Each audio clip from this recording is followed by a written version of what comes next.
Entonces, ayer, ¿qué fue lo que hicimos? Ayer recapitulando, ¿no? Ayer básicamente aprendimos a cómo llenar la forma que se le va a enviar al banco para presentar cuáles son tus egresos, cuáles son tus ingresos, cuál es tu información general y cuál es el déficit que tú tienes. Además de eso, hablamos, no sé si hablamos, de cómo poner los eventos que te están ocurriendo. O sea, básicamente mencionar cuál es el evento que te ocurrió, cuándo comenzó, cuándo terminó y cuál es el impacto en dólares. Con la idea de que puedas preparar una carta al banco que explique por qué el déficit que tú estás sufriendo.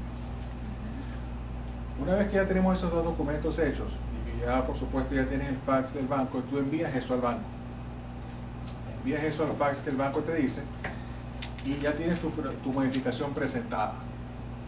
El próximo paso, lo que va a ocurrir es que el banco te va a enviar una carta donde básicamente está reconociendo que ya recibieron en los documentos que les enviaste y que ahora llega el momento de estudiar la propuesta y estudiar el caso que tú tienes. Ahora bien, paralelamente a eso, ¿qué va a ocurrir?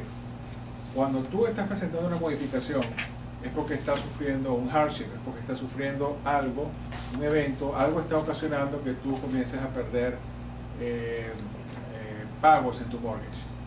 Ahora bien, en la mayoría de los casos, después de que ya tú tienes más de 3 meses de atraso, lo que va a ocurrir es que el banco va a iniciar un proceso de foreclosure. Y esta parte es bueno que tú entiendas de qué se trata.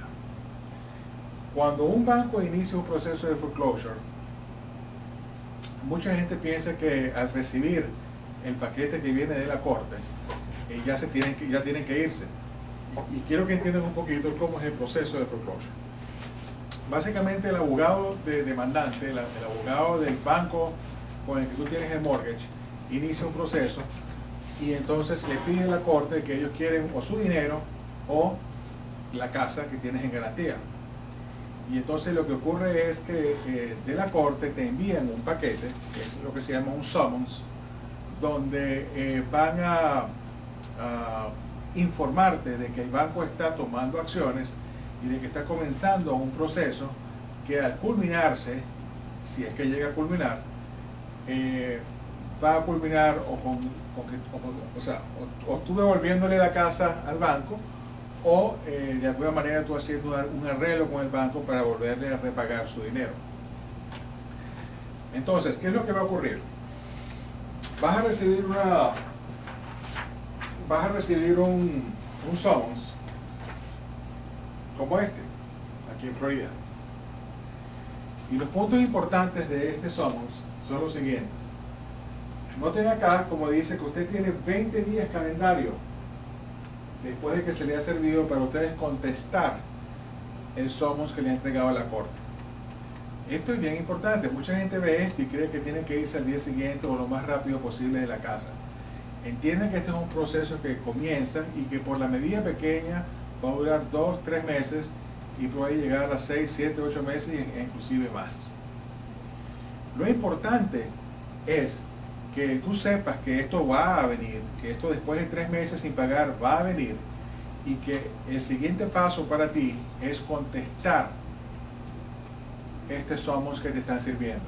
Por eso te dicen aquí que tienes 20 días calendarios para responder.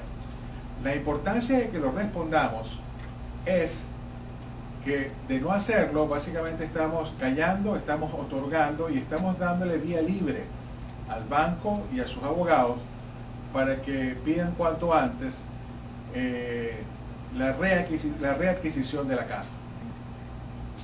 Sin embargo, si nosotros respondemos, y más adelante vamos a mostrar cómo, entonces ahora tú estás básicamente usando tu derecho a presentar tu lado, a presentar tu parte, y eso hace que el proceso se extienda mucho más de lo que hubiera ocurrido si no respondes.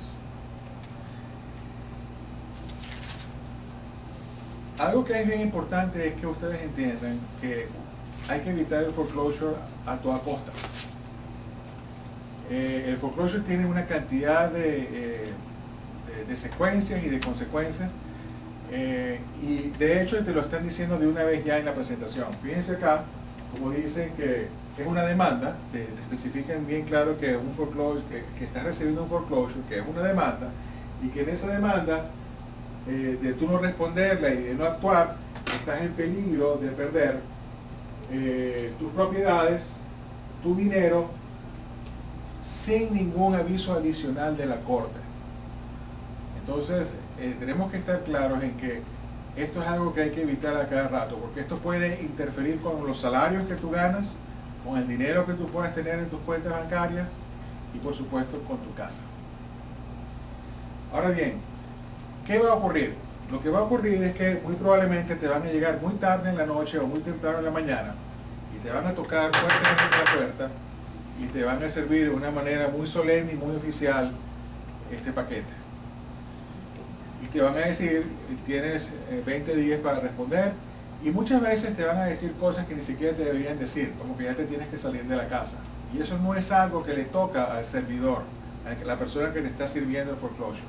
Eso es algo que ni él no tiene autoridad para estarte diciendo eso. Lo único que tiene que decir es, aquí tienes esto para firmar y tú firmas. Ya está. Cualquier comentario adicional, que te tienes que salir de la casa, que te tienes que ir cuanto antes, de verdad ese no es el lugar de él para estar diciendo eso, y ciertamente no es verdad. Entonces tú recibes eso, y una vez que tú lo recibes, van a poner la fecha en que lo recibiste. Por ejemplo, en este caso, marzo 19 del 2009. Es a partir de esta fecha donde van a correr los 20 días calendarios que tú tienes para poder responder. Entonces, la pregunta ahora es, ¿en qué momento debemos responder el summons? Y la respuesta es, trata de darte el mayor tiempo posible.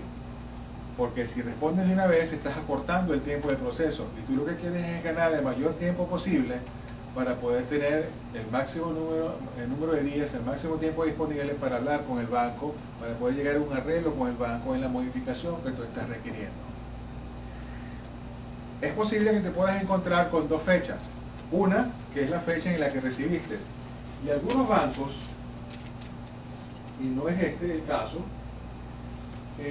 te dicen la fecha en la que fue emitida en la corte. Entonces hay confusión. La fecha que vas a tomar no es la fecha en la que fue emitida en la corte el summons, sino la fecha en la que tú firmaste como recibido el summons que te entregaron.